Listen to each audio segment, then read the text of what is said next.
श्री प्राणनाथ प्यारे की जय। बोलो श्री सद्गुरु महाराज की जय। निज नाम सोई जाहिर हुआ,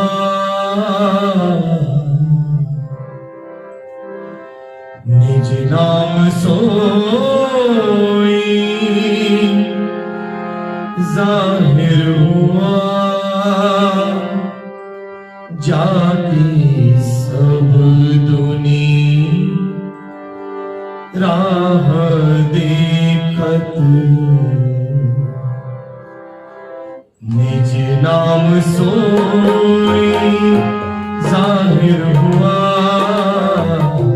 निज नाम सोई जाहिर हुआ, जाती सब दुनी राह देखत, मुक्त देसी ब्रह्मांड को, मुक्त देसी ब्रह्मांड को, आए ब्रह्म आत्म सत, आए ब्रह्म आत्म सत, निज नाम सोई जाहिर हुआ, निज नाम सोई जाहिर हुआ।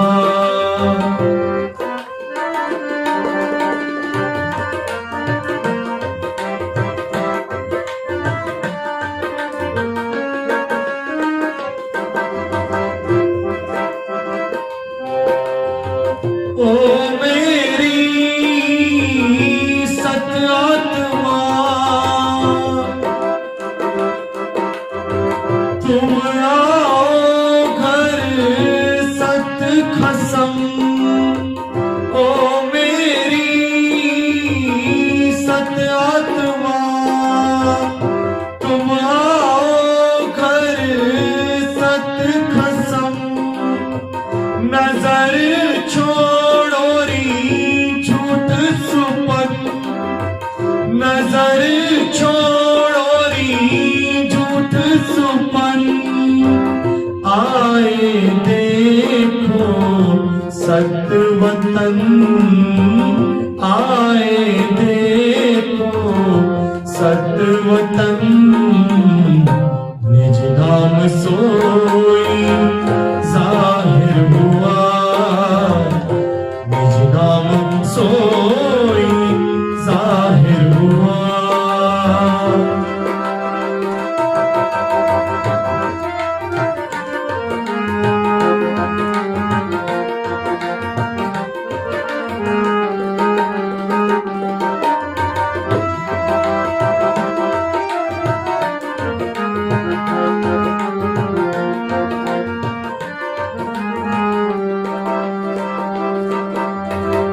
तुम निर्खोरी सत स्वरूप,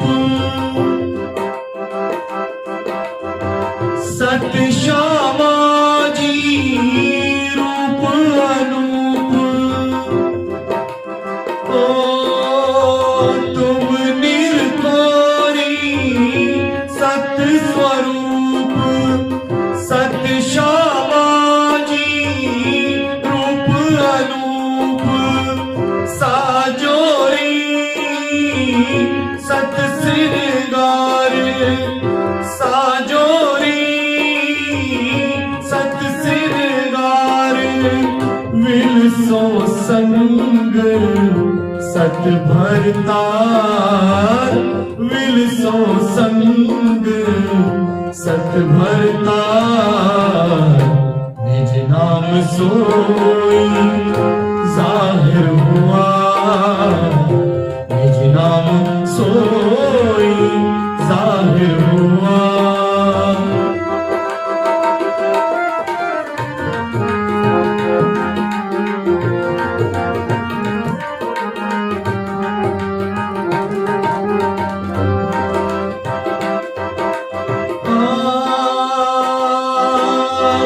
सत साई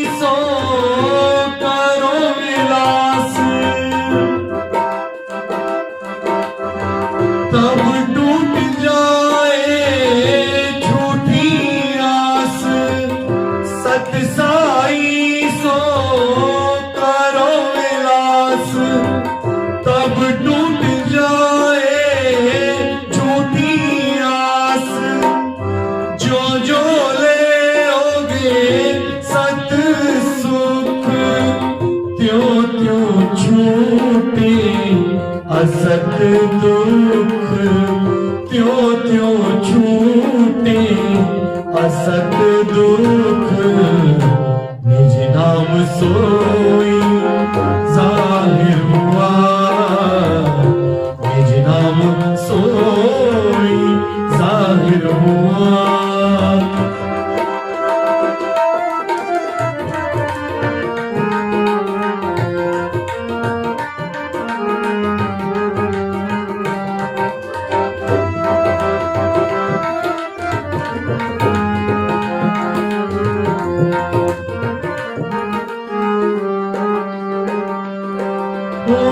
महामति कहे सुनो साथ,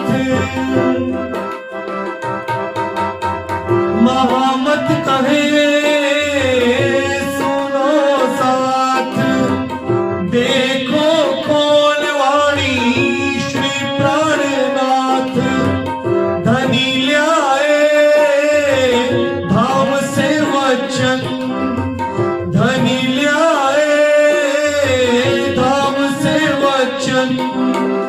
जिनसे न्यारे ना होए शरण, जिनसे न्यारे ना होए चरण, निज नाम सोई जाहिर हुआ, निज नाम सोई जाहिर हुआ।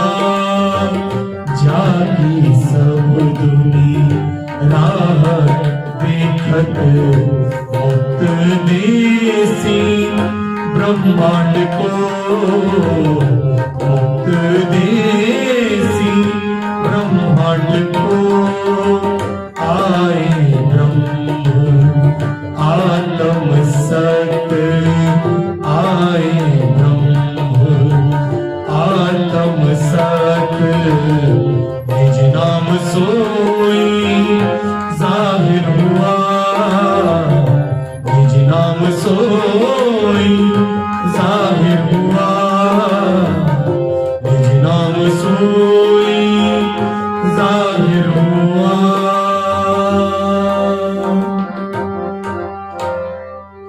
बोलो श्री प्राणनाथ प्यारी जय। लपक करके घिसते हुए जाके उनके चरणों को पकड़ करके उनके चरणों पे शीश रख दिया। बोलो श्री प्राणनाथ। अब देवचंद जी एकदम हैरान हो गए, कहने लगे गुरुदेव, गुरुदेव आगे भगवान मेरे से नाराज हो गए थे तो मुझे एक आश्रय था, अगर भगवान नरकों में डाल सकता है तो पूर्ण गुरु जो है वो भव से पार नरकों से निकाल सकता है।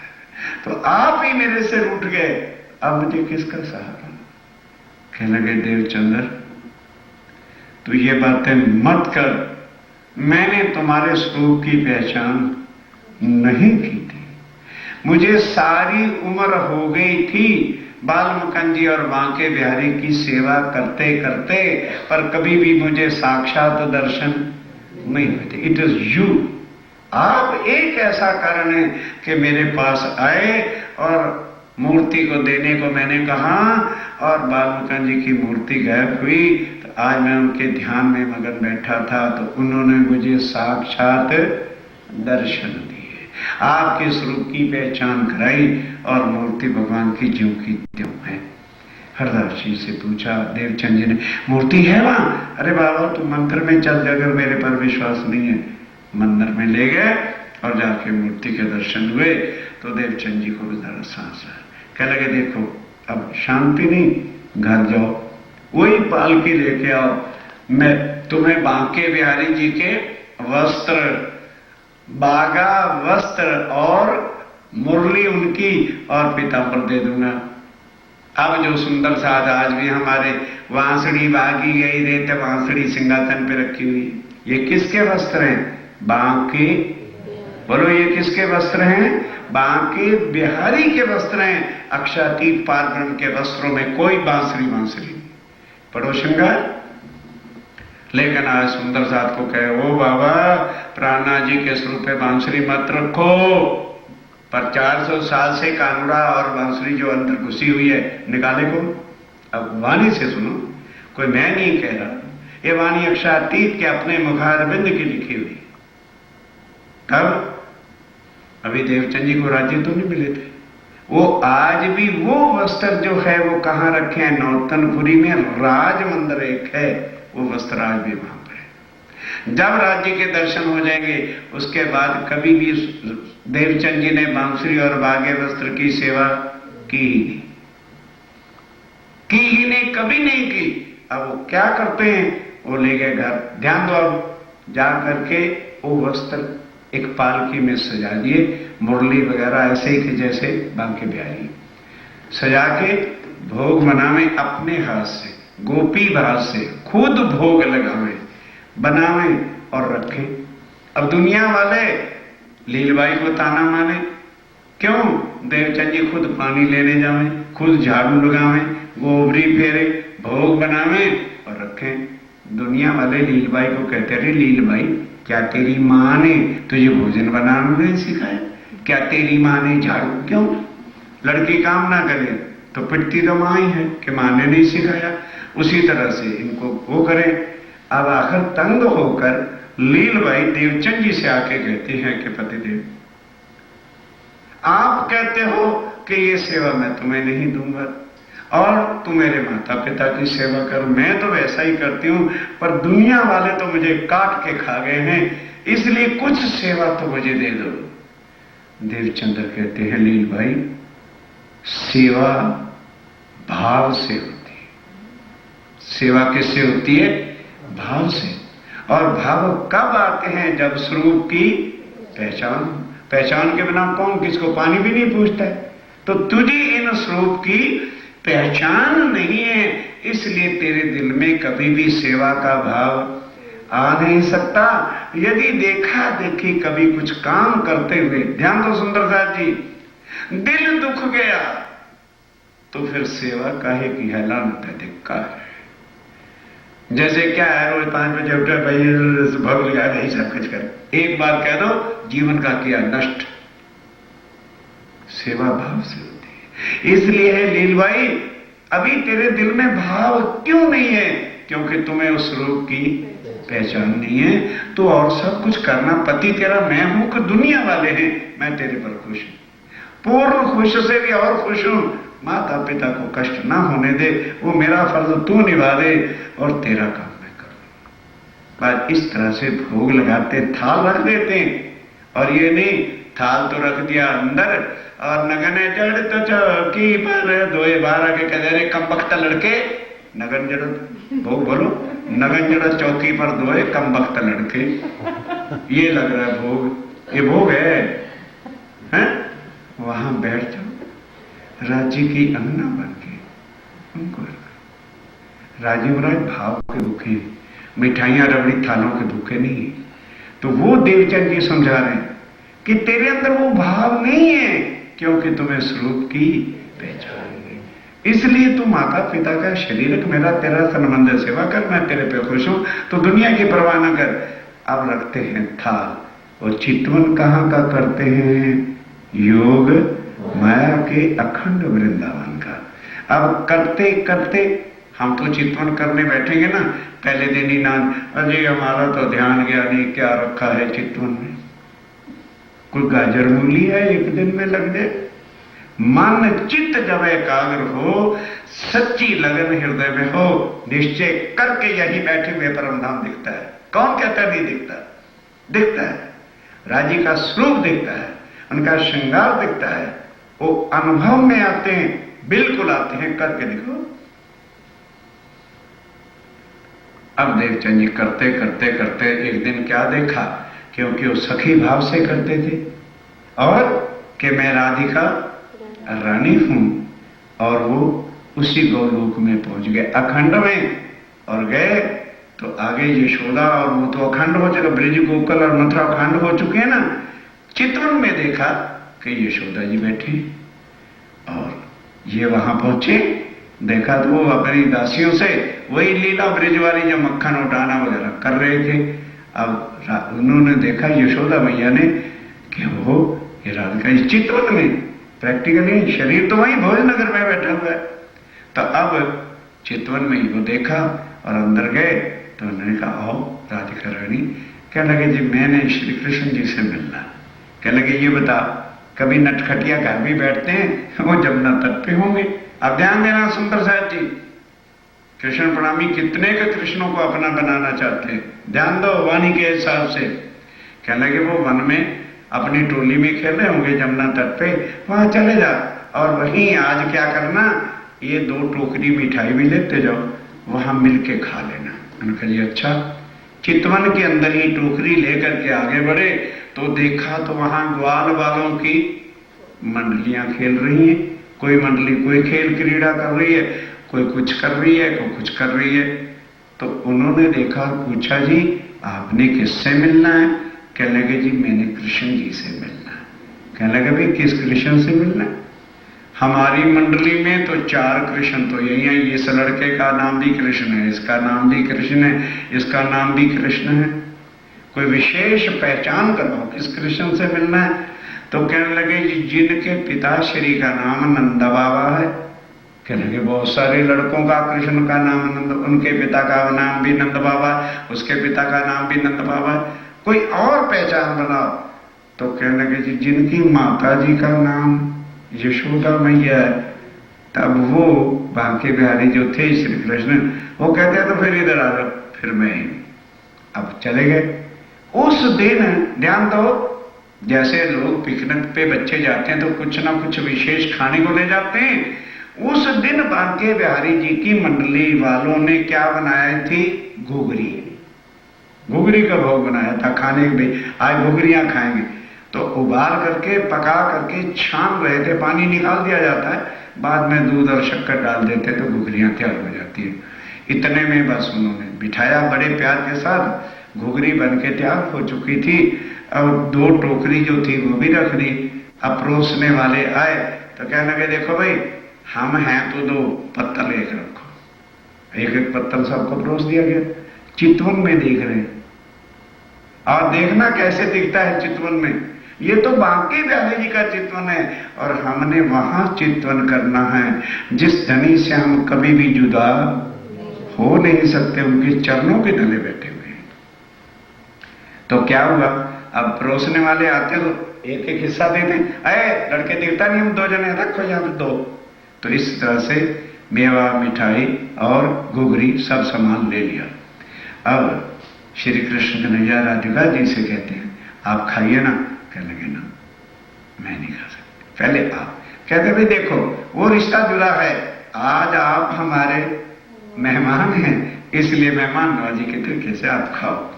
अब इतने लाड प्यार को देख के देवचंद जी भूल ही गए कि मैं भोजनगर में बैठा हूं। सुरता में इतना मगन रस आनंद आ गया कि हाथ उठाया और खाने लगे। तो हाथ कहां लगेगा, वहां हाथ तो गया नहीं था, वहां तो चितवन गया हुआ था। वो लगा नीचे तो सुरता टूट गई, अब खा तो सके नहीं। ध्यान आ गया कि हाँ मेरे पति बांके बिहारी ठीक हैं। अब क्या हुआ, अब वो पूछने लगे भी ये जो सारी लीला मैंने चितवन में देखी है, ये मुझे ज्ञान कहां से प्राप्त होगा? तो फिर किसका सहारा ले? फिर हरदास जी के पास गए। कहने लगे गुरुदेव ये बताओ बाल मुकुंद जी का और बांके बिहारी जी के जो कथाएं आनंद रस की हैं वो मुझे कहां से प्राप्त हुई? कहने लगे भाई देवचंद्र सुनाने को तो मैं भी सुना सकता हूं, पर तेरे प्रश्नों का उत्तर मैं नहीं दे सकता। तू जामनगर नौतनपुरी चला जा, वहां पर हमारे राधा वल्लभी मार्ग की मूल गादी है और श्याम जी का वहां एक मंदिर है, मंदिर का नाम भी श्याम जी है, आज भी है वो नौतनपुरी में, आज भी वो मंदिर है। और ध्यान देना वहां कांजी भट्ट नाम के हमारे आचार्य हैं, तुम उनसे जाके भागवत सुनना तो तुम्हारे सारे संशय मिटा देंगे और तुम्हें पहचान करा देंगे। बस तुरंत देवचंद जी लीलबाई को लिया। इस बीच में भोजनगर के अंदर उनकी 2 संतान भी हो जाती, एक लड़का और एक लड़की। लड़के का नाम था बिहारी जी और लड़की का नाम था, बोलो, हाँ भूल गए, बोलो बोलो, कोई बोलो, हाँ बिल्कुल, डर के क्यों बोलते हुए। लड़की का नाम क्या था? जमुना बाई, और लड़के का नाम क्या था? बिहारी जी। माता पिता को वृद्ध हो गए थे, साथ लिया, वहां जाके देखा और भी सगे संबंधी कुटुंब कबीले वाले लोग रहते थे। एक मकान लिया और ठहर गए। अब बेचारे पिता देखते हैं, अभी तक भी देवचंद जी तो कुछ काम काज संसार का किया ही नहीं, वो बुढ़ापे में भी अपना थोड़ा वही व्यापार कर करके घर का काम चलाते थे। अब देवचंद जी महाराज पहुंच गए राधा वल्लभियों के मंदिर में। अब ध्यान के साथ सुनना। तो श्रीमद् भागवत कैसे चर्चा सुनी जाती है और कैसे उस पर अमल किया जाता है। अब भागवत का पाठ जब शुरू हुआ तो तीसरे स्कंद में एक एक चीज भागवत के प्रमाण बता रहा हूं आपको। तीसरे स्कंद के अंदर क्या था, हरदास वो कांजी भट्ट वर्णन करते हैं कि देखो भाई, हर इंसान के पास 2 चीजें होती हैं। सावधान होकर सुनने का प्रसंग है। एक तो तन है और एक तन के अंदर आत्मा। अच्छा, अब ये बताओ, शरीर झूठा कि आत्मा? बोलो बोलो बोलो। शरीर तो मिटने वाला है, आत्मा कभी भी मिटने वाली नहीं है। इसलिए हरदास जी समझा रहे हैं कि बड़े भाग्य से जाकर आत्म तत्व का ज्ञान होता है। तो सबसे पहले अब ऑर्डिनरी इंसान का क्या फर्ज है? सत्य की पूजा पहले करे कि झूठ की? हाँ? सत्य की करनी चाहिए, लेकिन हमें सवेरे उठते किसकी पूजा करनी है? Bed tea. उसके बाद नाश्ता, उसके बाद दोपहर का भोजन, उसके बाद फिर बीच में जूस पूस भी, उसके बाद फिर शाम की टीवी, उसके बाद फिर रात्रि का भोजन भी, फिर सोते समय दूध भी, और सवेरे उठो तो भूखे का भूखा, फिर भूखे का भूखा। और जो सच्ची आत्मा है उसके लिए हमारे पास कोई समय नहीं, उसके लिए कोई समय नहीं। अजय क्या करें, काम होते हैं तो रोटी ना खाओ एक दिन, नाश्ता ना करो एक दिन, वो उसकी याद आ जाती है, उसका ध्यान है। झूठ के तो वो कहते हैं भाई, ये तो भांडा आहार का, ये तो बर्तन जन्म से लेके मरते दम तक आदमी खाता है, कितने बोरे अनाज हड़प करता है, लेकिन ये भूखे का भूखा है, खाओ।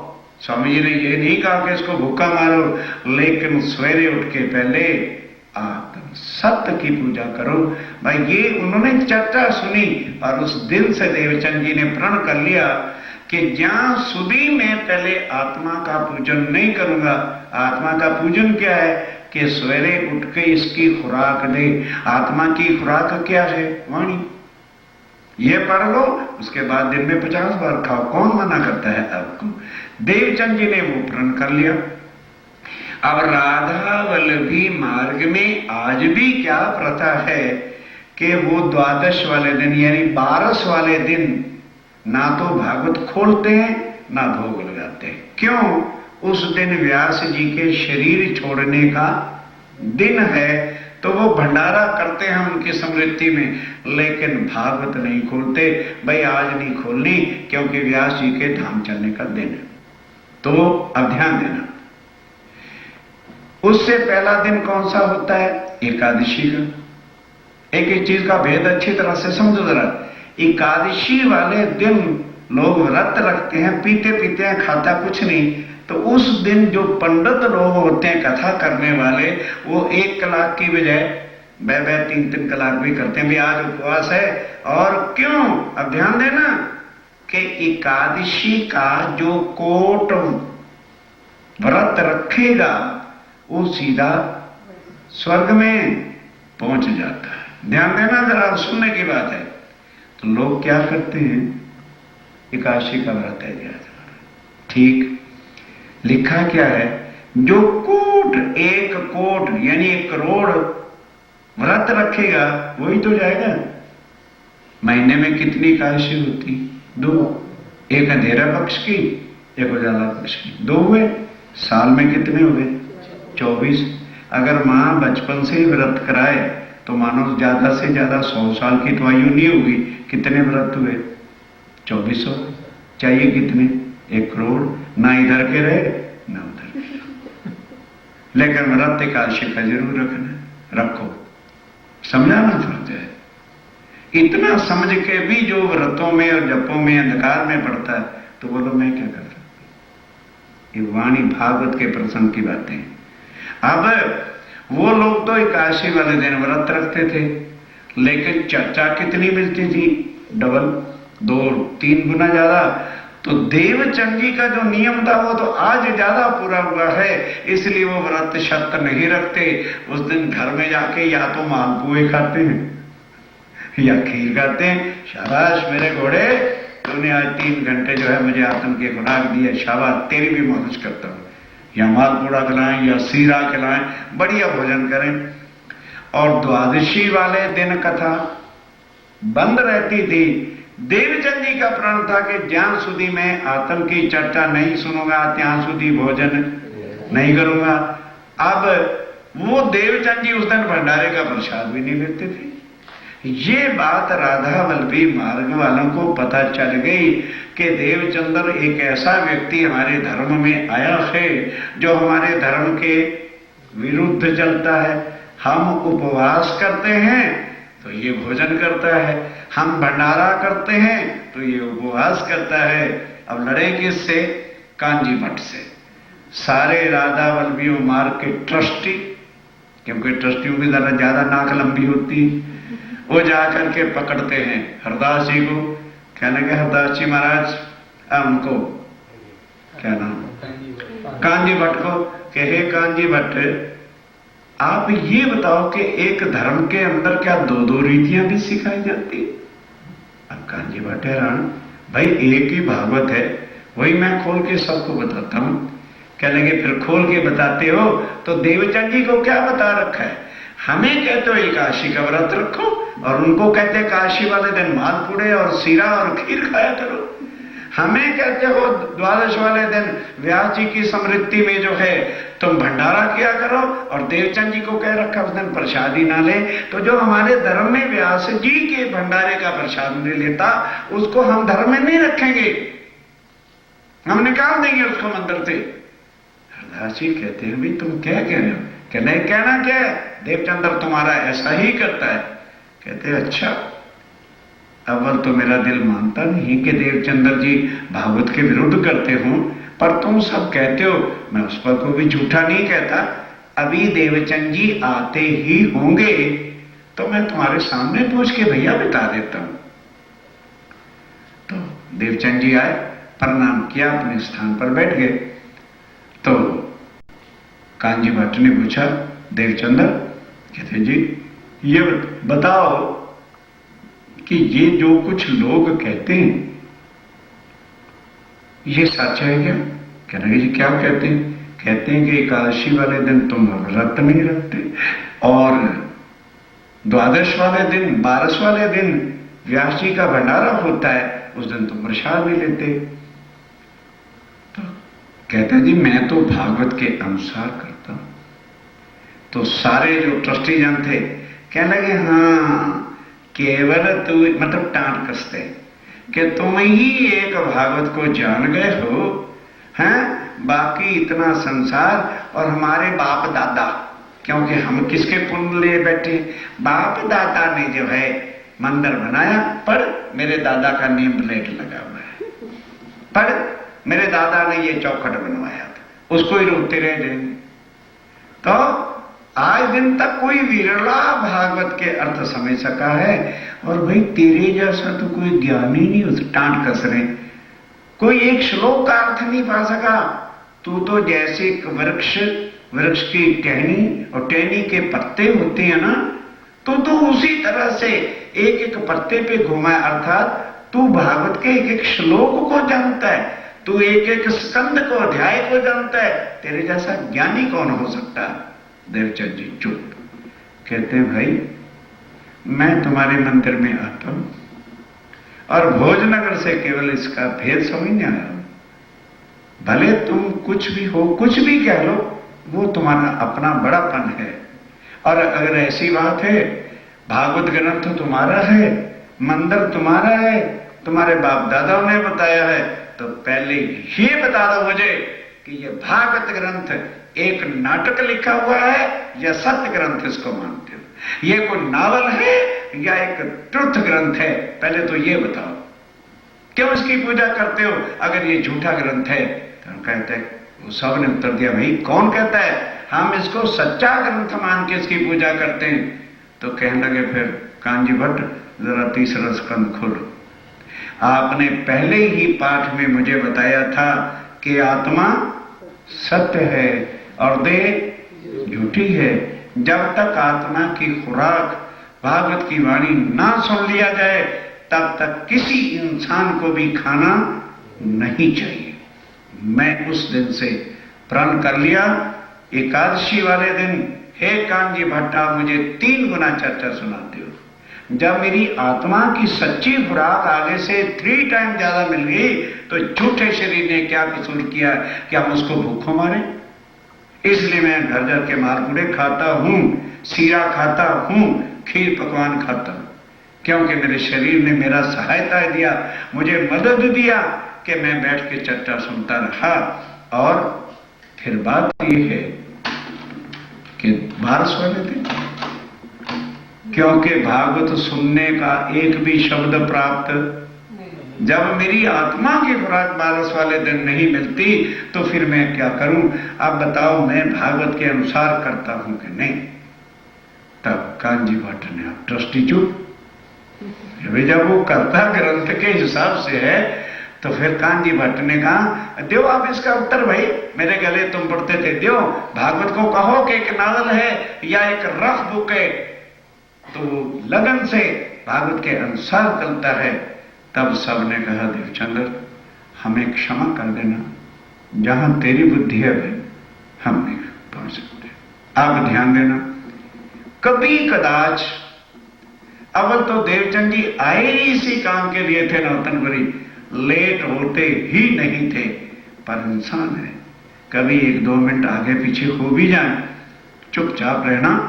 फिर जब भागवत का पाठ खत्म हो जाना तो कांजी भट्ट के घर जाना, जाके कहना, जी मेरे आने से पहले आज एक श्लोक का अर्थ हो गया था, कृपा करके वो मुझे समझा दो ताकि मेरे लिंक में कोई भेद ना आए।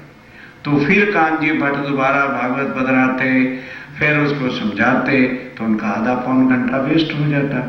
और वो कोई भागवत को ही रोजी अपनी नहीं बना रखी थी, वो आकर के कहते क्या है, मैं तो भी अपने श्याम सुंदर को रिझाने के लिए भागवत पढ़ता हूं, मेरा कोई ये धंधा नहीं है। इसलिए हे देवचंद्र, अरे भाई अब आधा घंटा मेरा यहां लगेगा तो मेरे धंधे में लेट हो जाता है, अब जब तक तुम आ नहीं जाया करोगे तब तक मैं भागवत शुरू ही नहीं करूंगा। ऐसा कांजी भट्ट का भी नियम हो गया। अब क्या होता है, 14 वर्ष तक बकायदा भागवत सुनते रहे पर अक्षरातीत की प्राप्ति नहीं, क्योंकि भागवत ग्रंथ सब ग्रंथों से ऊंचा कहा, हम मानते हैं। क्यों? जो बातें वेद में नहीं हैं, जो बातें गीता में नहीं हैं, जो बातें शास्त्र पुराणों में नहीं है, क्योंकि वेद शास्त्र पुराण और गीता निराकार से आगे का ज्ञान नहीं देते, और भागवत जो है वो योग माया का अखंड लीला का ज्ञान देते हैं। इसलिए भागवत सब ग्रंथों से आगे है, ओनली फॉर दिस, कि वो निराकार से आगे का ज्ञान अखंड वृंदावन का देता है, लेकिन अक्षर और अक्षरातीत का ज्ञान उसमें नहीं। तो अब राज्य महाराज ने देखा कि भाई अब देवचंद्र क्या करे, संसार के ग्रंथों से ही तो ज्ञान प्राप्त होता है तो आदमी आगे बढ़ता है। तब अब राज्य महाराज ने सोचा कि ये सारे ग्रंथ तो योग माया तक तो भागवत आ गई, अब उससे आगे परे का जो ज्ञान है वो दुनिया में आया ही नहीं, तो लाके कौन देगा? जो शास्त्रों में लिखा था कि जब तक पराशक्ति का ज्ञान दुनिया में नहीं आ जाता तब तक कोई भी पार ब्रह्म की और खान नहीं करा सकेगा। अब शारीरिक परीक्षा हर वक्त हर संकटों से माया गिराती है। आज दिन तक कभी देवचंद जी को ताव वगैरह नहीं आया था। जब राजीव महाराज की कृपा होने का समय आ गया तो देवचंद जी को बुखार। आज का युग नहीं था कि बच्चे ने छींक मारी और डॉक्टर को बुलाओ, डॉक्टर को बुलाओ, डॉक्टर को बुलाओ। इतना पेन बच्चे को नहीं होता जितना मां को कष्ट हो जाता है। बच्चा रोवे या ना रोवे, डॉक्टर घर आ गया, डॉक्टर साहब कुछ भी करो, मेरा मालिक ठीक होना चाहिए। मां रोई, अरे कम वक्त, अरे बुखार ही तो हुआ है, कौन सी मौत आ गई जिसको तू रो रही? इतना मोह का जाल है कि बस मेरे बच्चे को कुछ ना हो। अरे भाई वो तेरा है नहीं, अगर तेरा है तो जाता नहीं और तेरा नहीं तो रहता नहीं। रो ले, चाहे डॉक्टर का बाबा भी आ जाए, अगर उसने जाना है तो जाएगा, हम रोते ही रह जाएंगे। रोने से क्या कोई जाने वाला वापस आता है? खैर 10 दिन 12 दिन 14 दिन हो गए, तब मत्तू मेहता को चिंता हुई। तब कहीं जाके आफ्टर 14 डेज उन्होंने वैद्य को बुलाया। उस समय डॉक्टर तो होते नहीं थे। वैद्य आया, उसने नाड़ी देखी, कहने कोई घबराने वाली बात नहीं है, सर्द गर्म हो गया है, मैं काढ़ा देता हूं, उसको उबाल के छान के थोड़ा हल्का नमक डाल के पिला देना, पर यह बात है कि इसको हवा नहीं लगनी चाहिए काढ़े के बाद, क्योंकि अगर वो काढ़ा पिलाने के बाद हवा लगेगी तो फिर काम गड़बड़ हो सकता है, सीरियस केस हो सकता है। तो मां पास खड़ी थी, कहने गया वैसा ये तुमने क्या कह दिया कि हवा न लगे? ये तो भागवत सुनने जाएगा ही जाएगा, ये रुकने वाला नहीं। तो वैद्य ने कहा, ओ बाबा ला मेरी पड़िका वापस करो, तुम इसको पिला दोगे और इसको लगी वायु और कुछ होगी डेथ वेट तो मेरा तो धंधा सारे गांव में बंद हो जाएगा। कौन है उस वैद्य की दवाई ना लेना, उसकी दवाई से तो वो मर गया था, मेरा तो रोजगार ही बंद हो जाएगा। तब मत्तू मेहता जी ने कहा, वैसा मैं हूं ना, इसको पिलाऊंगा और जाने नहीं दूंगा, जाएगा तो किवाड़ में घूमूद करके रख दूंगा इसको। ठीक, वह चला गया। अब माता जी ने काढ़ा वाला पिलाया, पिला के दे दिया। अब देवचंद जी ने सुन लिया था कि भी हवा नहीं लगना चाहिए, तो एक चद्दर ली, सिर पे कान पे गर्दन पे खूब खींच के बांध ली और दूसरी चद्दर ऊपर से ओढ़ ली और लगे चलने के लिए तैयार। मत्तू मेहता कहता है, देवचंद्र तू बचपन से जो दिमाग में जिद ले लेता है, अरे बाबा 40 साल तक तो तुझे होगी भागवत सुनते सुनते, तुझे भगवान नहीं मिला और एक दिन नहीं जाएगा तो तेरा भगवान की भाग जाएगा, आज नहीं जाने देना तुम्हें।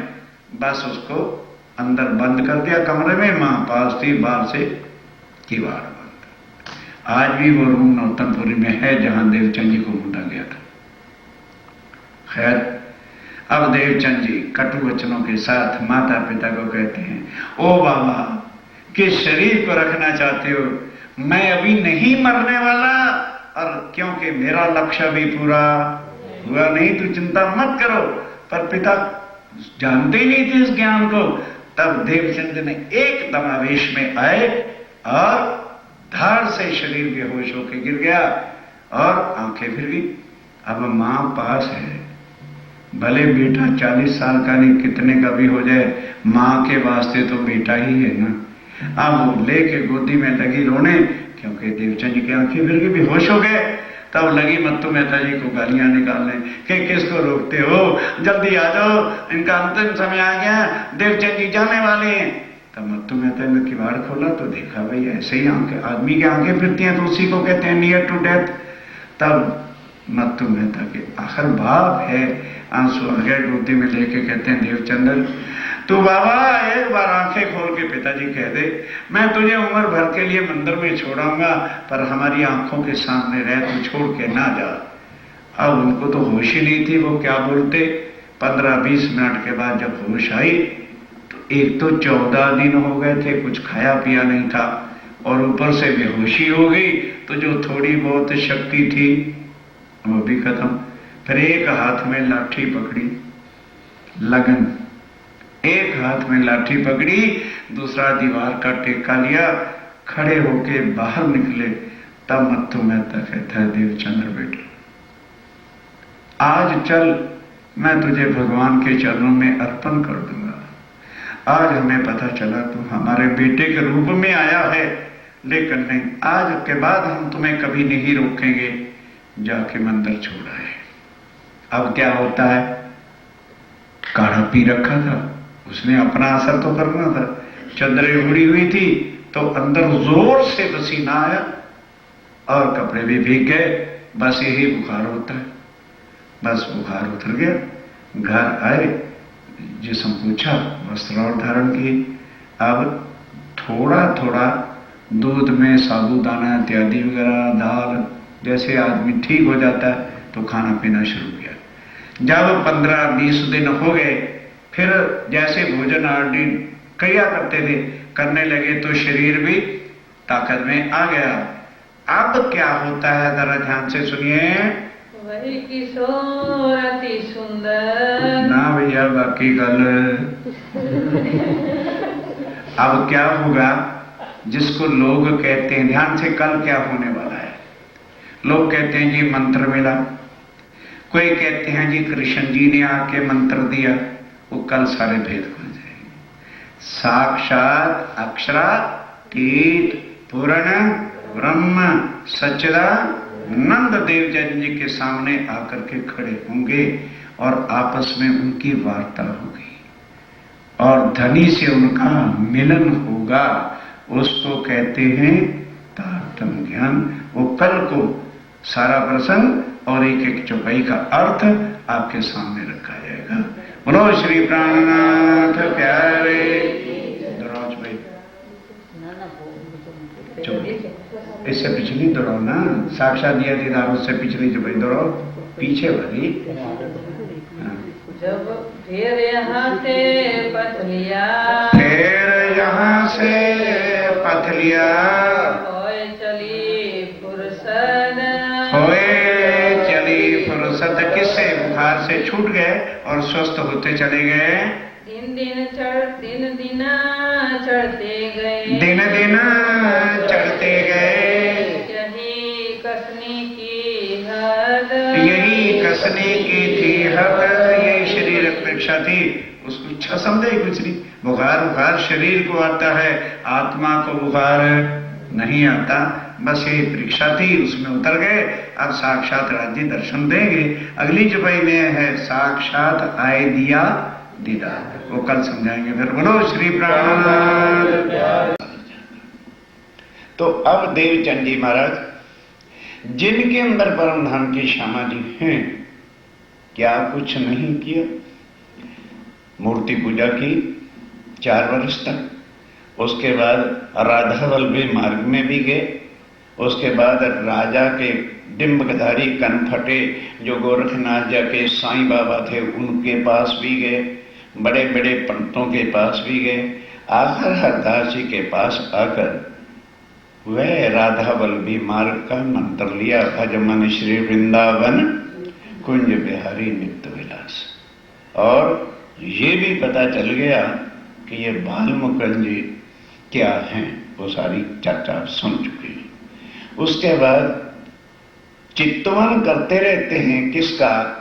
योग माया में जो अखंड रास के हैं। अब जो योग माया है या वहां पर श्री कृष्ण है, वो योग माया में है, परम धाम में नहीं। तो अब 14 वर्ष तक श्रीमद् भागवत निष्ठा बंद सुनी। तो अब हमें यहां कहा जाता है, देखिए देवचंद जी ने भी 14 साल भागवत सुनी, तभी तो तारतम्य मिला। अरे बाबा, भागवत सुनी लेकिन अक्षरातीत की पहचान तो भागवत ने कराई नहीं। अब वह परम धाम के धनी अक्षरातीत प्राणनाथ पूर्ण ब्रह्म ने देखा कि मेरे आनंद स्वरूप श्यामा महारानी अब मुझे कैसे पहचान सकते हैं? क्योंकि संसार में हिंदू संस्कृति के अंदर सबसे परे की बात कहने वाला कोई ग्रंथ है तो दैट्स ओनली श्रीमद् भागवत। वेद है या शास्त्र है या पुराण है या गीता है, ये निराकार के इधर की बात कहती है, आगे नहीं। वेदों में भी क्या कह दिया भाई, जिस पार ब्रह्म के बारे तुम पूछना चाहते हो वो नेति नेति यहां नहीं है, ना इति ना इति इस ब्रह्मांड में नहीं। तो अब बोलो पार ब्रह्म का ज्ञान कौन दे? तो स्वयं वह पूर्ण ब्रह्म सच्चिदानंद जो एक परमात्मा, जो श्यामा जी का धनी है, मालिक है, प्राणनाथ है। प्राणनाथ एक जनरल शब्द हिंदी का है। पतिव्रता नारी अपने पति को क्या बोलती है? प्राणनाथ। तो ये जो प्राणनाथ है शरीर से कुछ मतलब नहीं। वो किसका प्राणनाथ है? हमारी आत्मा का मालिक है, उसको प्राणनाथ कहते हैं। प्राणनाथ किसी देह का नाम नहीं। Prannath is not the name of a body. Prannath किसी व्यक्ति का नाम नहीं। प्राणनाथ वो है जो सबकी आत्माओं का धनी है, मालिक है और स्वामी है। जब उन्होंने देखा कि अब संसार में श्यामा जी या कोई भी आत्म कैसे निकल सकती है, तो अब स्वयं आए साक्षात। आए साक्षात दिया दीदार। दीदार मैंने दर्शन देते हैं। कहां? नौतनपुरी में, श्याम जी के मंदिर में। कांजी भट्ट से देवचंद जी महाराज श्रीमद् भागवत की चर्चा सुन रहे हैं और 1638 में देवचंद जी के तन का जन्म हुआ। अब 1678 आसो सुदी 81 सोमवार का दिन था और प्रातः 8 बजे का समय।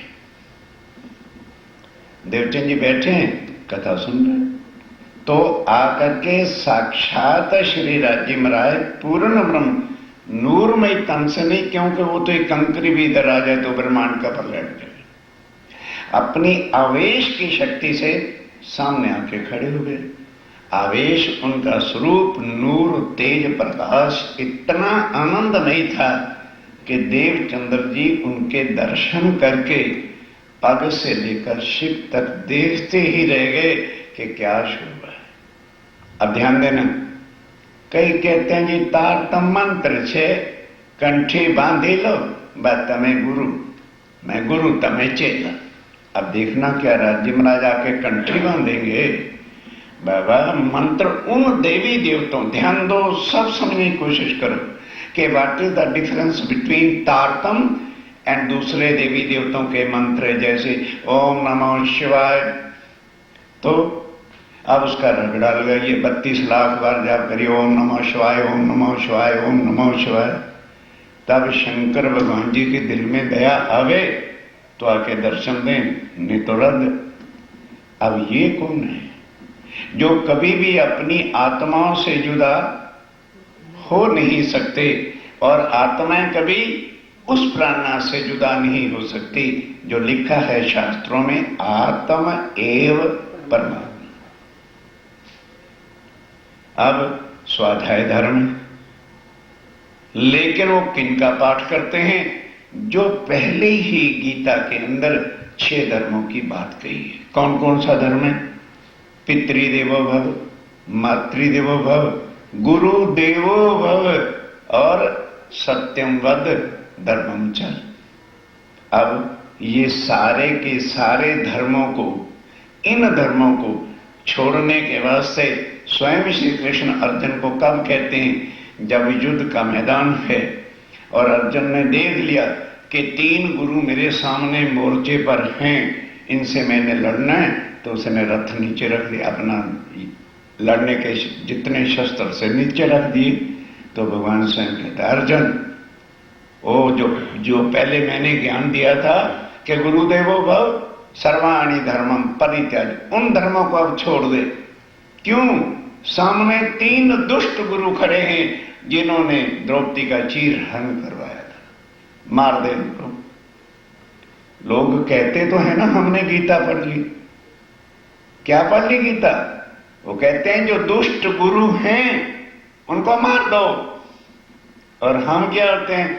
हमारी गादी न महाराज से चाहे एक शब्द आता हो ना हो, उसके पगे लगो, उसकी बदनामियां करो, उसको नोट करो। गीता को समझना बड़ा कठिन काम है, रामायण को समझना बड़ा कठिन काम है। क्यों? हम जितना किसी से स्वार्थ है ना भगवान से, उतना ही करते हैं। पूर्ण थे तो भगवान अपने घर में अपने गए। सुंदर साथ जी समझिए, यही कारण है कि माया आद अनाद की चली जात अंधेर, निर्गुण सुरगुण होए के सब फिर यही के फिर। कर्म किए जन्म में मर गए, फिर कर्म किए जन्म में और मर गए।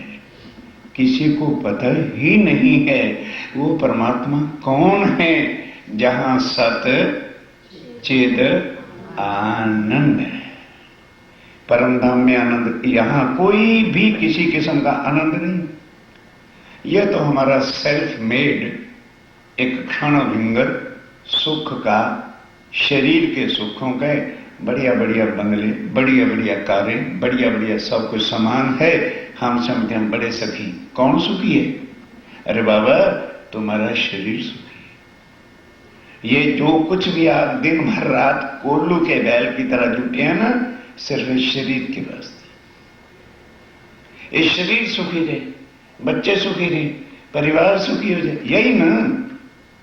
और फिर यही शरीर आंख बंद हुई तो जाता कहां है? 7.5 मन के लकड़ा में। तो क्या इसको सुख कहते हैं? विचार करने का ज्ञान है। ये कथाएं नहीं है कि उस भगवान की कथा है और उस भगवान की कथा है। कथा का दर्द कभी नहीं होता। कथा किसी की बातों को दोहराना, रिपीट करना। अब रामायण की कथाएं कितनी बार जो है हो चुकी, हर साल यहां भी होती होंगी, तो कितना किसी के दिल में दर्द है। और जो चर्चा होती है वो अपनी आत्म कल्याण के वास्ते का प्रसंग होता है कि what I should do now. क्यों? 84 लाख योनियां भुगतने के बाद एक बार अटेम्पटेशन हमें ये मनुष्य तन की मिलती, ओनली वंस। अगर इस मनुष्य तन के होते हुए हम माया में लीन रहे, डॉलर कमाने में लगे रहे, ये करने में लगे रहे, जीवन नष्ट हो गया। फिर 84 लाख बार जन्मो मरो, फिर जन्मो फिर मरो। दूसरा जाल कहाँ है? सगा संबंधी, मारे पापा मारी मम्मियां कह रहे थे। अरे बाबा, मम्मी और पापा देह का है, बॉडी का है, कि मम्मी और पापा आत्मा का भी है। ये कोई सोचता ही नहीं कि भी मनुष्यतन मिला है, ठीक है, पितृदेवो भव मातृदेवो भव, उनकी सेवा करो, फर्ज है, क्योंकि जन्म मिला है। उनकी सेवा, ये नहीं कि अगर वो ईंट पानी पत्थर को पूजते हैं तो हम भी पूछें क्यों, वाई? क्या आग पानी पत्थर परमात्मा है? क्या व्रत रखने से पार ब्रह्म मिलेगा? यहां कितनी हम अंधे हुए हैं। पति हुआ बीमार, अरे भाई संतोषी मां का व्रत रख लेंगे, पति ठीक हो जाए। कितने ढोंग रचे हुए हैं, कितनी ब्लफिंग है यहां पर। उसके कर्म हैं और उसको भुगतने पड़ेंगे। चाहे पत्नी लाख व्रत रखती रहे, हो क्या जाता है? मेडिसिन करेक्ट मिल गई, इधर वाइफ ने रख लिया व्रत, मैंने व्रत रखा था, मेरे पति ठीक हो गए। इतने अंधे लोग हैं यहां पर। उसके कर्म भुगतने पड़ेंगे। वाइफ क्या कर लेगी? वो सेवा कर सकती, बस। इन भ्रांतियों से निकलना बड़ा कठिन। आज दिन तक दुनिया सब इसी के अंदर ही गुम हुई। और अब आओ, कौन आया? एक कलयुग की सबसे बड़ी भारी बीमारी, जो सारे ग्रंथ कलयुग के लिए बड़े भाग्य मनुष्य तन पावा। कलयुग में किसी भाग्य वाले को मनुष्य तन मिलता है। और उसके बाद 4 चीजें, एक भारतवर्ष, ये भारतवर्ष की भूमि पर ही पारब्रह्म ने आना शास्त्रों में लिखा है। एक हिंदू धर्म और एक पूर्ण ब्रह्म सच्चिदानंद, ये चार चीजें मिल जाए, मानुष तन, वर्त खंडनों और कलयुग सत्य, एक कलयुग मिल जाए, पूर्ण ब्रह्म मिल जाए, भारतवर्ष मिल जाए और हिंदू धर्म। तो इसलिए कि उन्होंने हिंदू तन धारण करना है और आकर के अपना ज्ञान देना। अब हो जाओ सावधान, कानजी भट्ट चर्चा सुना रहे हैं, सब लोग जितने भी सुनने वाले थे मगन बैठे हैं। राज्य महाराज देवचंद जी के सन्मुख आके खड़े हो गए। जब वो इतने प्यार के साथ देख रहे हैं तो उन्होंने पूछा, क्या तुम मुझे जानत हो? क्वेश्चन आंसर, मंत्र नहीं कि नारियल लैया रुपये रख दे, कंठी बांधू छू और जाऊं छू। कितना अंधकार कर दिया है इन लोगों ने, जो आज हमारे अगुए बनते फिरते। राज्य महाराज की रियलिटी को ढांप करके दुनिया की तरह से इन्होंने रख दिया। अब एक एक शब्द सुनना, तब तुम्हारे दिल के संशय मिटेंगे कि हमें किसके साथ संबंध जोड़ना। गुरु इज ओनली मीडिया, और वो भी गुरु नहीं, सतगुरु सोई जो अलख अलख हवे, अलख बिन लखे बिना आग न जाए। वो सतगुरु है, उसके चरणों पे अपना शीश रख दो, जो हमें अलख, अलख मैंने जिस पूर्ण ब्रह्म को किसी ने भी लखा नहीं, उसकी अलखान करावे और इन उल्टी से उल्टाए कि पिया प्रेमी करे सन्मुख, उनके सन्मुख उसका संबंध जोड़ दे, बस वही हमारा सब कुछ। अब स्वयं राज्य महाराज आए और उनसे प्रश्न करते हैं ध्यान के साथ, टॉक्स।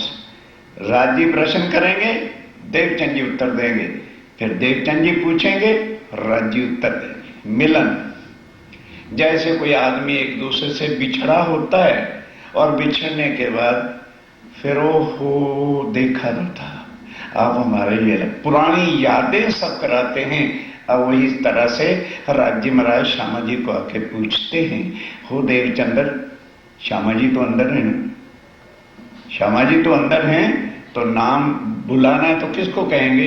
देवचंद्र, क्योंकि इस समय वो देवचंद जी के तन में आत्मा बैठी हुई है, पूर्ण ब्रह्म तो जानता है। वो पूछ रहे हैं, भाई तुम इतने लाड से, इतने प्यार से मुझे देख रहे हो, तो क्या मुझे जानते हो? मेरी पहचान है क्या तुम्हें? वही किशोर अति सुंदर। अब कहां जाते हैं वो प्रणामी लोग जो ये कहते हैं, जी हम तो 11 साल 52 दिन वाले कृष्ण को मानते हैं। ये क्या लिखा है कि अक्षातीत कौन थे? वह, बोलो बोलो बोलो, किशोर, युवान, बिल्कुल न बूढ़ा न बच्चा न कुछ। और उसका प्रमाण शास्त्रों में लीजिए, चिदादित्यम किशोर आंगन परे धामन विराजतम स्वरूपम सच्चिदानंदम निर्विकारम सनातन। पढ़ो शास्त्रों को कि पूर्ण ब्रह्म परमात्मा का स्वरूप कैसा है? किशोर, चिदघन है, आनंदमयी है। वो यहां आए, वो आके पूछते हैं कि भाई मुझे जानते हो? देख रहे हैं कि वो स्वरूप कैसा था। बुढ़ा नहीं था, 11 साल 52 दिन वाला नहीं था, हाथ में बांसुरी लेकर नहीं आए थे। एक अगुओं ने हमको गुमराह कर दिया और ये सारा ज्ञान उल्ट पुल्ट हमको सिखा दिया। क्यों? कोई भी सुंदर साथ वाणी पढ़ता है नहीं। अब ये वाणी को पढ़े तो सारे संशय मिटते हैं कि पूर्ण परमात्मा जो हैं, जो हमारे आत्म के धनी हैं, वो कैसे हैं? किशोर। और हैं कैसे? अति सुंदर, जिनकी सुंदरता का वर्णन मुख नहीं कर सकता, तो उसको क्या कहा जाता है? भाई अति सुंदर है, उपमा से बाहर। उनकी सुंदरता का वर्णन नहीं किया जा सकता, स्वरूप खेला जो वृंदावन। अब यहाँ क्या है कि देखिए वृंदावन वाला आया कि नहीं आया, गलत अर्थ है। स्वरूप खेला, रूप नहीं। ये हमारा रूप है कि स्वरूप? बोलो, ये हमने रूप बनाया। राज्य महाराज स्वरूप है, उन्होंने अक्षर की इच्छा पूरी करने के लिए रास में क्या किया? रूप धारण किया। कैसा? नया। ब्रज वाला नहीं था। ध्यान के साथ चौपाई सुनिए, रास की चौपाई है। प्यू हमारो नौतन, प्यू हमारो नौतन और नौतन श्रृंगार में हमारो नौतन और नौतन आकार। राज्य ने नया तन धारण किया और उसके अंदर बैठ करके लीला की थी। तो स्वरूप क्या हुआ? राज्य महाराज। और रूप क्या हुआ? बांके।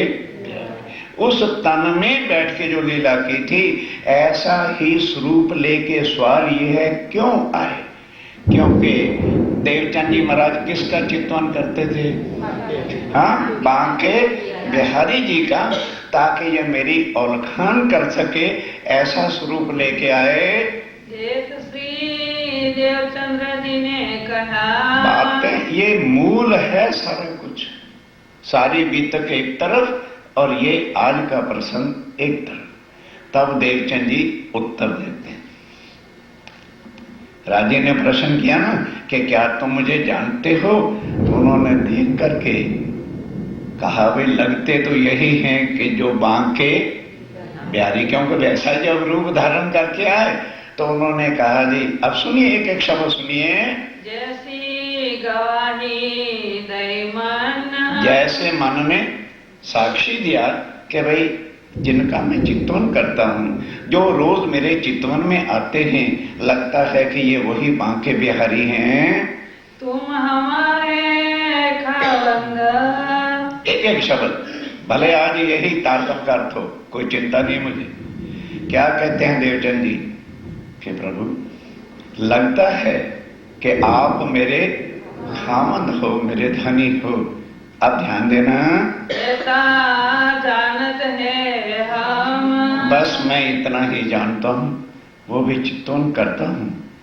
तो ऐसा ही आप जैसा स्वरूप तो आता है, पर उसका इतना तेज नहीं होता जितना तेज आपका है। तो मुझे लगता है कि जैसे आप मेरे खामद हैं, मेरी आत्म के धनी हैं। आपको पहचानत हो, कौन कहाँ से आए तुम। कहने लगे भाई इसकी बात तो मैं बाद में करता हूं। जिस बांके बिहारी को तू मेरे ऊपर घटा रहा है ना, मैं वो नहीं। तू मुझे बांके बिहारी की उपमा दे रहा है, मैं बांके बिहारी नहीं हूं। बांके बिहारी कहाँ है? योग माया में, मैं वहां से नहीं आया। कहने लगे तो धनी, जो मेरे मन ने साक्षी दिया, गवाही दी, वो मैंने आपसे बता दिया। कहने लगे अच्छा, मेरी बात तो बाद में करना, पहले तू ये बता तू कौन है। सुंदर साहब जी जाओ अपने गुरुओं के पास, जिन पर तुम्हें बड़ा नाज है, हमारी गादी के मालिक हैं, उनसे प्रश्न करो मैं कौन हूं, कहां से आया हूं, यहां क्यों आए हैं, मेरा धाम कहां पर है। ये अक्षरातीत राज्य महाराज ने देवचंद जी के ऊपर क्वेश्चन किया, तू कौन, आई इत क्यों कर, कहां है तेरा वतन, नार तू कौन खसम की। क्लियर हो गया कि वो देवचंद्र मैं बांके बिहारी नहीं। आज दिन तक तू बांके बिहारी को अपना धनी मान के चित्वन कर रही थी, और आज मैं सामने आ गया तो मुझे भी धनी कह रही है। पति एक होता है कि दो होते हैं? कितनी क्लियर वाणी है। फिर हम कृष्ण कृष्ण करते फिरते हैं। अक्षरातीत की बात कह रहा हूं आपके सामने, कोई मेरी अपनी बनाई हुई बातें नहीं है ये। नार तू कौन खसम की। क्लियर है। कौन का मतलब क्या कि मैं बांके बिहारी नहीं। जब ये बात कह दी कि मैं बांके बिहारी नहीं, तो किसकी पत्नी है? इतना हम जानत है। दो प्रश्न लालजी महाराज ने किए, दोनों में से एक का भी उत्तर देवचंद जी दे नहीं सके। पहले क्वेश्चन किया कि क्या मुझे जानते हो, उसका उत्तर भी गलत दिया। अब ये पूछा कि तुम कौन है, कहते ये मुझे नहीं पता, मैं नहीं जानता, मैं तो देह से जानता हूं, मैं देवचंद हूं। मुझे क्या पता मेरी आत्मा कहां कौन है, कहां से आई है, क्यों दुनिया में हम आए हैं। और जो पति करके आपको कह दिया, वो भी ऐसा लगा कि जैसे आप बांके बिहारी हैं। जब आपने ही कह दिया मैं बांके बिहारी नहीं हूं, तो बस मुझे कुछ पता नहीं है धनी। बस मेरे मन ने गवाही दी कि आप जैसे वो हैं, तो मैंने ये शब्द कह दिया, जो धनी हमारे तुम। मेरे मन ने साक्षी दिया, गवाही दी, तो मैंने आपको धनी कह दिया है। कहा तुम ऐसा ही जानत। कहने लगे यही 40 साल में तुमने भागवत सुनी है, यही भागवत से लिया है। भागवत किसी को उसकी आत्मा की पहचान या पूर्ण ब्रह्म की पहचान कराती नहीं। योग माया तक का ज्ञान उसके अंदर है। और यहां हमें क्या बताया जाता है, सुंदर साथ बेचारे के पास फुर्सत होती नहीं, ना वाणी वो पढ़ती है, बस जो हमारे बड़े मुरब्बी कह रहे हैं, अगुए कह रहे हैं, वही ठीक है। अरे देखिए देवचंद जी ने 14 साल तक भागवत सुना था, तुम भी पहले भागवत सुनो, चलो जी भागवत के मरण जाओ। वो भागवत व्यास राजा परीक्षित के प्रश्नों का उत्तर नहीं दे सका, तो भागवत क्या हमें परम धाम ले जाएगी? भटको नहीं सुंदर साथ, ये वाणी है अक्षरातीत पूर्ण परमात्मा के अपने मुखार बिंद के शब्द है, वार्ता हो रही है। अब ध्यान के साथ सुनो। नाम तुम्हारा भाई सुंदर। ध्यान के साथ आओ, वो पढ़ो ना, आओ तो बताने हम इसे ऊपर क्या कहा कि बस इतने सालों तक तूने घर छोड़ा, बार छोड़ा, इतने गुरु धारण किए और 14 साल से भागवत भी सुन रहे हो, तो क्या इतना भी तुझे नहीं पता चला? अब बतावे हम। ध्यान के साथ अक्षरातीत कह रहे हैं, अब बतावे हम। आओ अब मैं बताता हूं मैं कौन हूं, तुम कौन हो। और ध्यान देना कि तुम 14 वर्ष सुधी बांके बिहारी को याद करते रहे, वो एक बार भी तेरे सन्मुख आया नहीं, और मुझे तुमने कभी भी याद किया नहीं, और मैं बिन बुलाए तुम्हारे पास क्यों आ गया भाई? आओ मैं बताता हूं बात क्या है। नाम तुम्हारा भाई सुंदर। दूसरे प्रश्न का उत्तर कि देखो ये जो देह है, ये केवल माया का खेल देखने के वास्ते मिली है। तुम परम धाम की श्यामा महारानी हो और सुंदरबाई हो। तुम लोगों ने परम धाम के अंदर इश्क रबद किया, वो परम धाम की सब बातें याद कराएंगे, तुमने ये खेल मांगा, तो फिर बताया जो आज दिन तक कोई बता नहीं सकता कि आत्मा न जन्मती है न मरती। वो ध्यान के साथ जीव जन्मता है, आत्मा नहीं जन्मती। हम क्या कह देते हैं, अरे मेरी आत्मा आज दुखी है। अरे तेरे अंदर आत्मा है ही नहीं तो दुखी किसने होना है? ध्यान के साथ बहुत आराम से समझा रहा हूं। जीव दुखी होता है, जीव जन्मता है, जीव को कष्ट होता है, बच्चा नहीं मानता, वाइफ से लड़ाई झगड़ी है या कुछ और झंझट है, तो जीव दुखी होता है। आत्मा दुखी हो ही नहीं सकती, क्योंकि आत्मा का स्वरूप क्या है? सत चिद आनंद। तो आनंद का जो स्वरूप है वो दुखी कहां से हो जाएगा? क्या सूर्य की किरण कभी अंधेरा कर सकती है? बोलो, सूर्य की किरण होवे वो अंधेरा करेगी कि उजाला करेगी? तो आत्मा फिर जो सदा आनंद का ही स्वरूप है वो दुखी कहां से होगी? ये समझने की बातें। तब बताया कि तुमने परमधाम में खेल मांगा। तो पहली बार अब वो बता रहे हैं कि मैं कभी भी तुमसे जुदा हो नहीं सकता और तुम मेरे से जुदा नहीं हो सकते। तो जब तुम्हें हम पहली बार लाए तो तुम जिस तन में बैठ के लीला किया 11 साल, उस तन का नाम था राधिका रानी, और हमने तुम्हारे साथ आना था।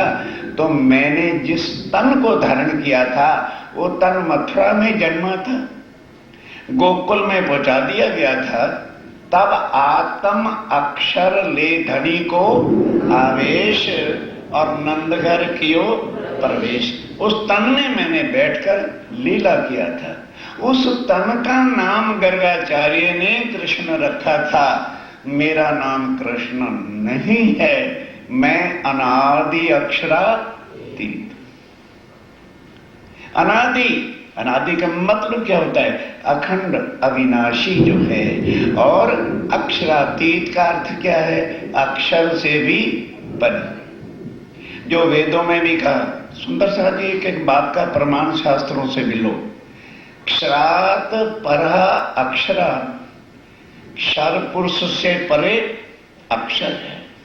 और अक्षरात परतः परा इति परब्रह्म, वही पूर्ण ब्रह्म है जो अक्षर से भी अतीत है और परे है। मैं वो अक्षरातीत परम धाम से आया हूं। देखिए क्या हो गया? अब सब साथ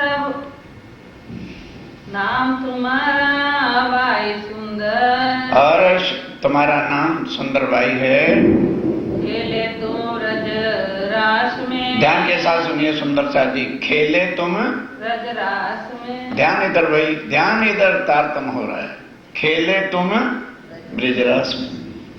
क्या देवचंद्र ब्रिजरास में खेला था? Devchandra is the name of a body. उस आत्मा के धनी हैं, उनकी पहचान करा रहे कि तेरी आत्मा पहले कहां आई थी? ब्रिज में आई थी। उस समय तेरे तन का नाम राधिका रानी था। और अब क्या बता रहे हैं? ना तू राधिका रानी है, ध्यान दो, और ना ही तू देव चंद्र है। तेरी आत्मा का नाम श्यामा महारानी सुंदरबाई है।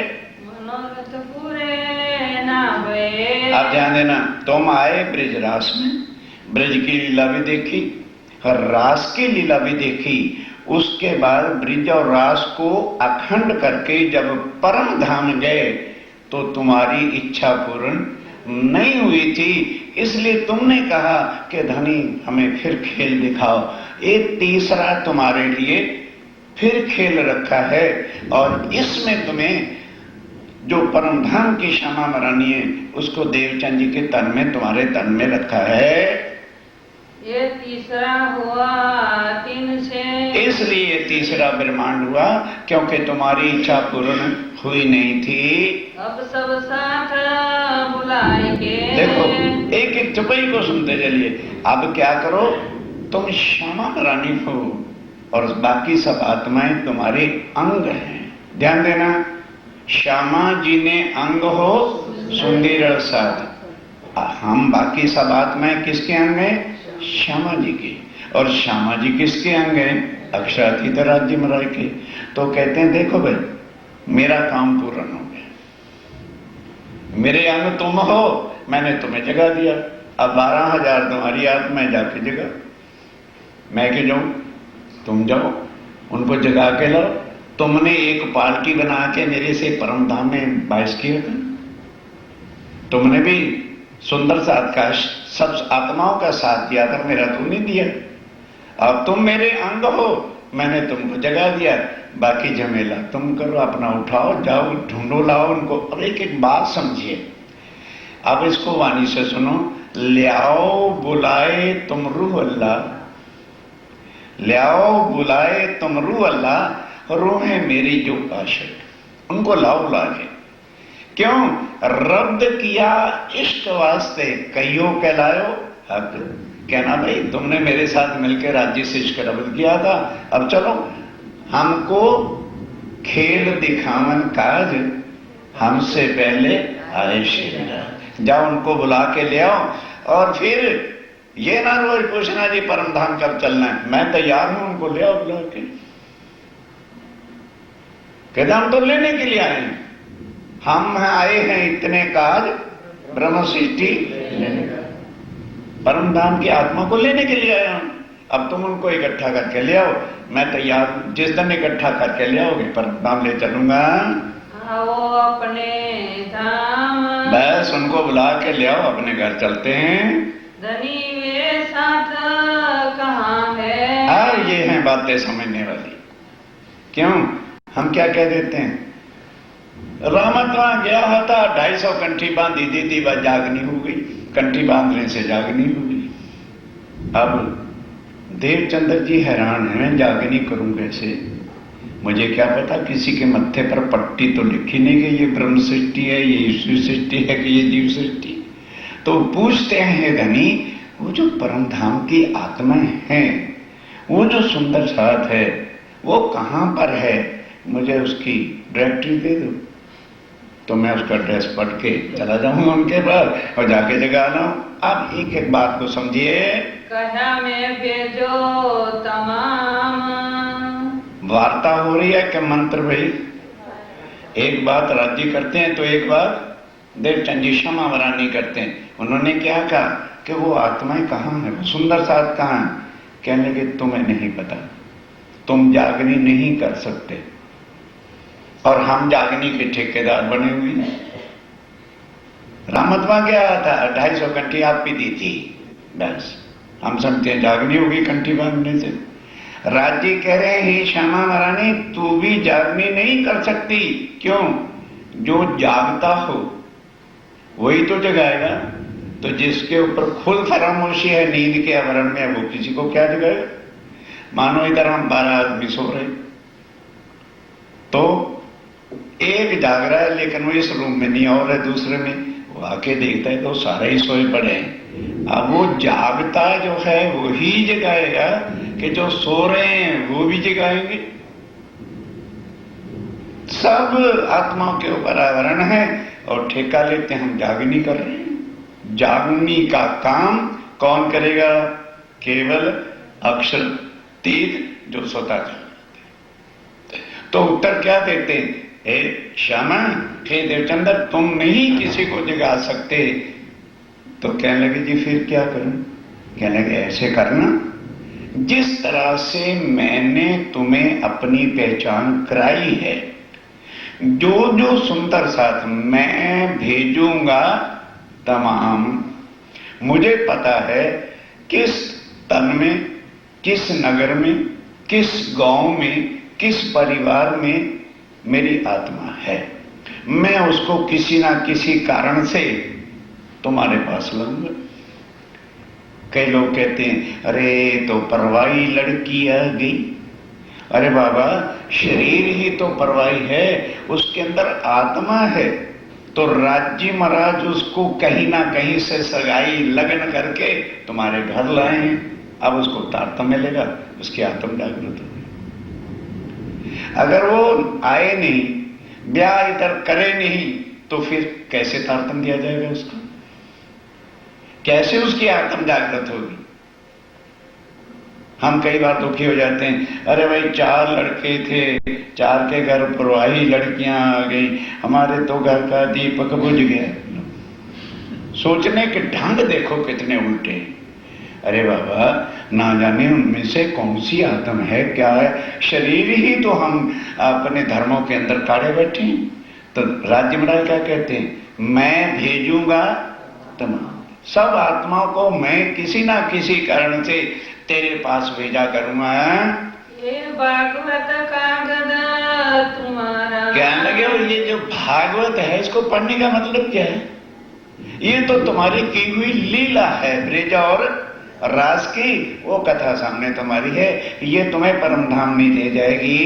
तो तुम्हें खुले कलाम। तो जो बातें व्यास को भी नहीं पता था, कौन सी, राजा परीक्षित को जब भागवत सुनाई जा रही थी, फर्स्ट ऑफ ऑल मुजफ्फरनगर जिले में वो स्थान आज भी है।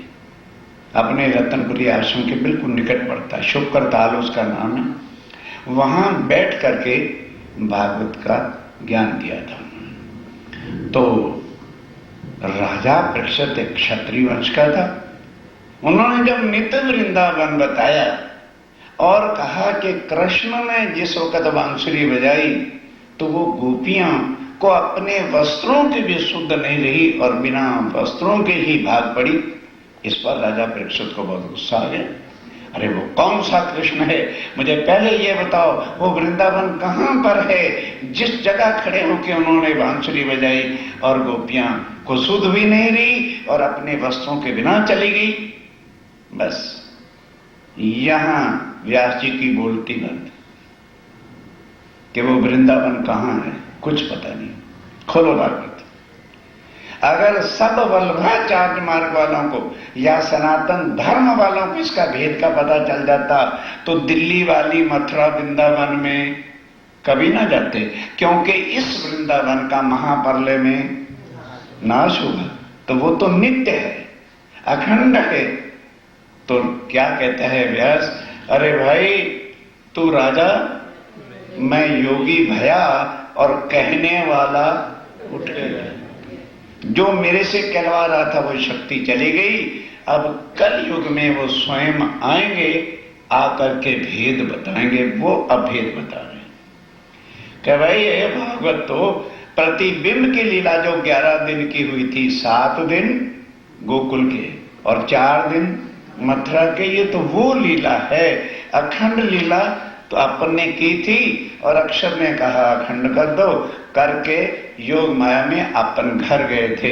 इस ये से सुनने पढ़ने से तुम्हें कभी भी परम धाम मल से नहीं और कोई ना खोल सके। ये देखो कि ये जो इसके अखंड के भेद हैं कि रास कहाँ अखंड हुई और योग माया कहाँ है और वृंदावन कहाँ है। जाओ भागवत वाले आएंगे ना यहाँ कई सुनाने वाले, उनसे कहना महाराज वो अखंड वृंदावन कहाँ है। जिस जगह आज भी रास अखंड है उनके मंत्र में भी क्या कहा है, भजमन श्री वृंदावन कुंज बिहारी नित्य विलास। अखंड वृंदावन में जहां लीला हो रही है वो कोई बताए कहां पर है।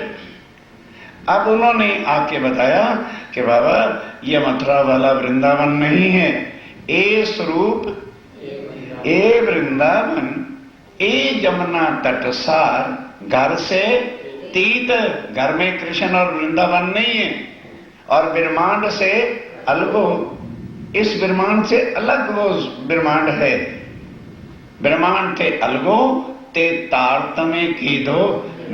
अब राजीव राय ने आके इसका सब विस्तार खुलासा करके बताया। ये जो खलक ये जो 14 तबक की दुनिया ब्रह्मा विष्णु महेश भी लग गए तो भी नहीं बता सकते कि वृंदावन वो अखंड कहां पर है। अब तुम्हें पूछना होए। बस अब ध्यान के साथ अब इन्हीं वार्ता को इसके बाद मैं आपको चौपाइयों के साथ बताऊंगा जिसको हम तारतम कहते हैं। आप पहला ये बताओ, मिलन हो रहा है, ज्ञान मिल रहा है, अज्ञानता हट रही है कि कंठी बांध के मंत्र हो रहा है। सोचो, अब राज्य और श्यामा जी की देवचानी की वार्ता हो रही है ना, पहचान करा रहे हैं, कंठी तो नहीं बांधी, बोलो, नारियल तो नहीं लिखा है, डॉलर तो नहीं लिखा है, और हम कहां भटक रहे हैं।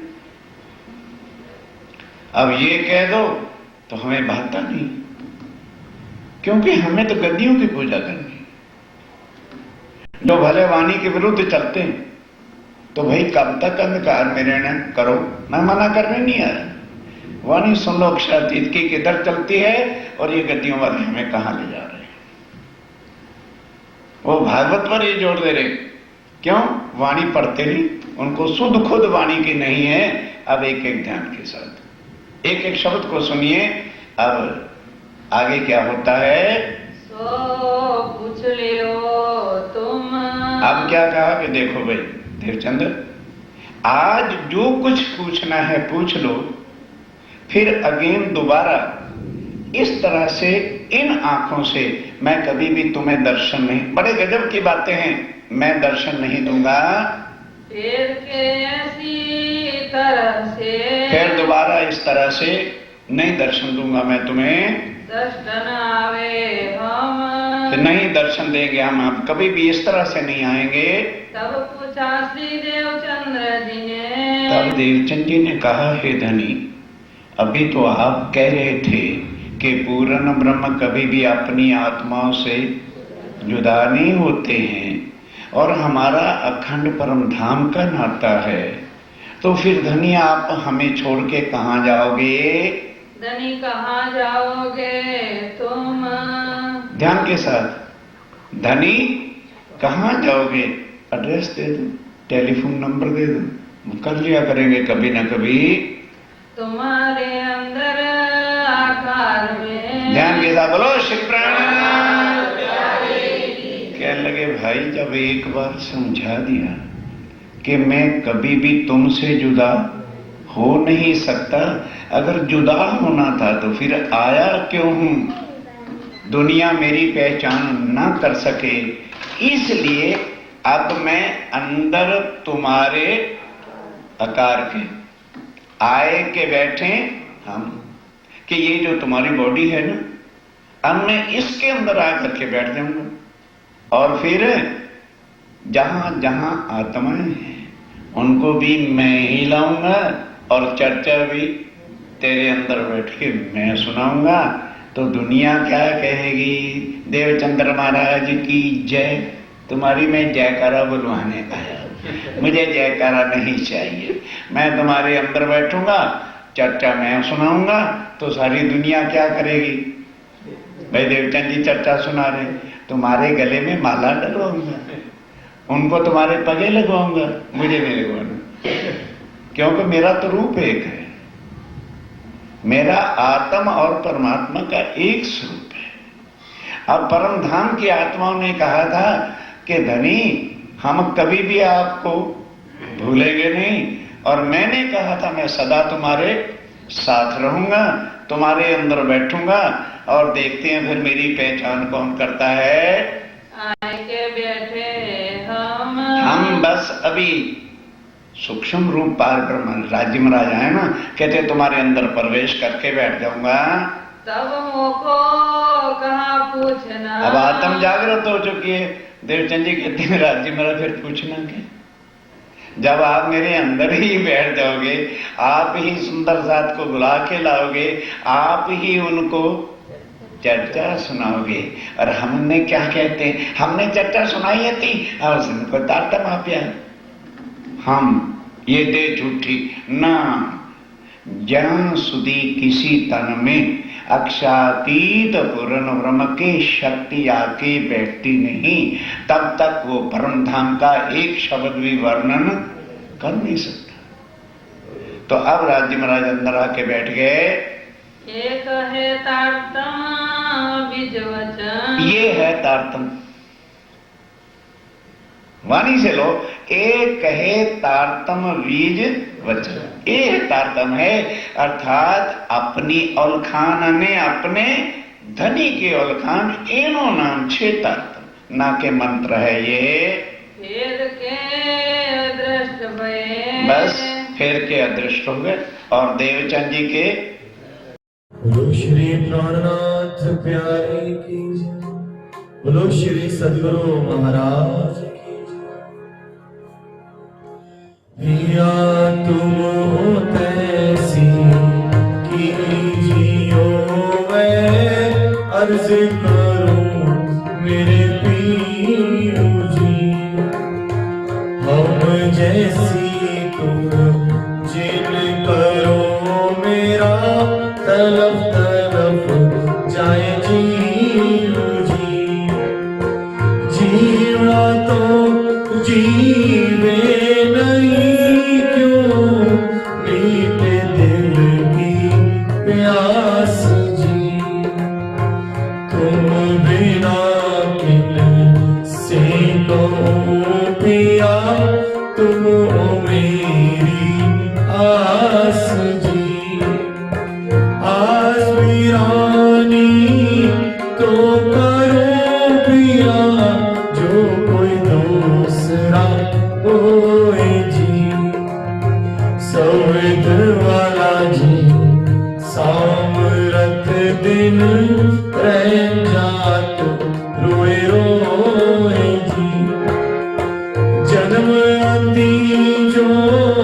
मैं उदी सो क्यों देखूं नीके कार जी। जब तुम आप दिखाओगे तब देखूंगी नैन नजर जी। ए पुकार पिया जी मेरी सुन के अब ढील करो तुम जीन जी। पल पल खबर जो लीजियो इतनी अर्ज करो दुल्हीन जी। इतनी अर्ज मैं तो करूं पिया बीच पड़ी अतराए जी। सो अतराड़ी ताल की दुल्हा लीजे कंठ लगाए जी। कंठ सो कंठ लगाए के पिया कीजे हास विलास जी। वारने जाए श्री इंद्रावती धनी रामो चरणों के पास जी। तुम दुल्हा में दुल्हनी प्रिया और ना जानू बात जी। इश्क सो सेवा करो धनी सब रंगों साक्षात जी। सदा सुखदाता धामधनी मैं क्या कहूँ किस बात जी। श्री अहमदी युगल स्वरूप परवारी अगना मन भर जात जी। पिया तुम हो तैसी कीजियो मैं अर्ज करूं मेरे पीरू जी। पिया हम जैसी तुम जिन करो मेरा तलब तलब जाए जीव जी। बोलो श्री प्राणनाथ प्यारे की जय।